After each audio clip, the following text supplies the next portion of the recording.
Tax trouble may cause the final curtain to fall at the Penn Theater in Plymouth. It's a nonprofit that owns the theater, and it says it had applied but was denied a tax exemption by the city of Plymouth.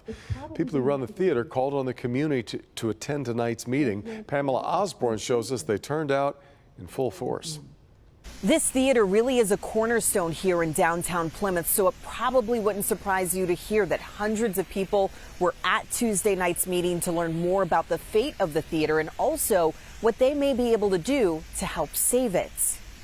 I think it's embarrassing to the city of Plymouth. Barb Lehman is a Penn Theater lover turned volunteer, but tonight she showed up as a Plymouth resident concerned about the future of this special place. Every nonprofit in the state of Michigan, every nonprofit movie theater in the state of Michigan has property tax exemption. Friends of the Penn executive director Ellen Elliott explains the theater was on the verge of demolition in 2006 when the nonprofit leased the building. In 2021, Friends of the Penn purchased it for $1.2 million and put $1 million more into renovations. The one saving grace we thought was going to be, oh good, we're going to get some relief because now we own it. But that relief in the form of that tax exemption status did not happen as planned. The tax assessor told us that we did not prove that we reduced the burden of government. City manager Paul Sincock says the issue isn't with the nonprofit itself. The city does not have the authority to just grant tax exempt status to any particular property. It has to go through a process. Without elaborating, he says qualifications were not met to reach that status. Elliott says they provided binders of evidence at a follow-up board of review meeting proving they have done all that's required of them. This isn't just one person.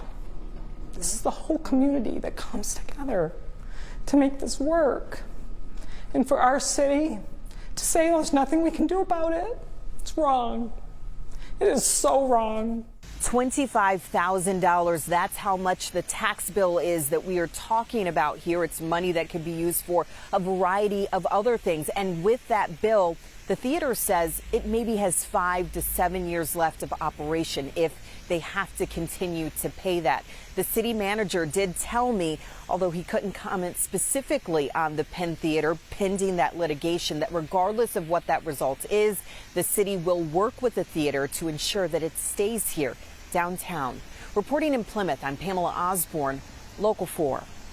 Pamela, thank you.